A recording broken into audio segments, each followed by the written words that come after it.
ರಾಮಕೃಷ್ಣ ಆಶ್ರಮದಲ್ಲಿ ಅಮಾನವೀಯ ಘಟನೆಯೊಂದು ನಡೆದಿದ್ದು, ಪೆನ್ನು ಕದ್ದ ಆರೋಪದಲ್ಲಿ ಬಾಲಕನೋರ್ವನಿಗೆ ಮಠದ ಗುರೂಜಿ 3 ದಿನ ಕತ್ತಲೆ ಕೋಣೆಯಲ್ಲಿ ಕೂಡಿಟ್ಟು ಚಿತ್ರಹಿಂಸೆ ನೀಡಿರುವ ಘಟನೆ ಬೆಳಕಿಗೆ ಬಂದಿದೆ. ವಿದ್ಯಾರ್ಥಿಯೋರ್ವ ಪೆನ್ನು ಕದ್ದಿದ್ದಾನೆ ಎಂಬ ಕಾರಣಕ್ಕೆ ಆಶ್ರಮದ ಗುರೂಜಿ ವಿದ್ಯಾರ್ಥಿಯನ್ನ ಮನಬಂದಂತೆ ಥಳಿಸಿದ್ದಾರೆ ಎಂಬ ಆರೋಪ ಕೇಳಿಬಂದಿದೆ. ಅಷ್ಟೇ ಅಲ್ಲದೆ ವಿದ್ಯಾರ್ಥಿಯನ್ನ 3 ದಿನಗಳ ಕಾಲ ಕತ್ತಲೆ ಕೋಣೆಯಲ್ಲಿ ಕೂಡಿಟ್ಟಿದ್ದಾರೆ. ವಿದ್ಯಾರ್ಥಿಯ ಕಣ್ಣು ಬಾವು ಬರುವಂತೆ ಮನಸ್ಸು ಇಚ್ಛೆ ಹಲ್ಲೆ ನಡೆಸಿದ್ದಾರೆ ಎನ್ನಲಾಗಿದೆ.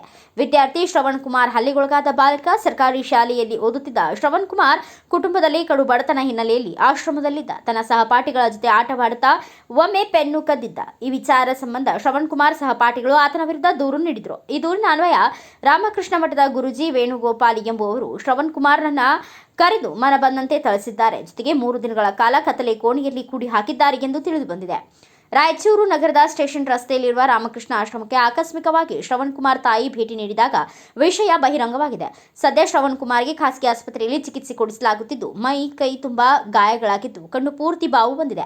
ರಾಯಚೂರು ಪಶ್ಚಿಮ ಪೊಲೀಸ್ ಠಾಣಾ ವ್ಯಾಪ್ತಿಯಲ್ಲಿ ಈ ಘಟನೆ ನಡೆದಿದೆ. ಮಗನ ಸ್ಥಿತಿಗೆ ಪೋಷಕರು ಕಣ್ಣೀರು ಹಾಕುತ್ತಿದ್ದಾರೆ.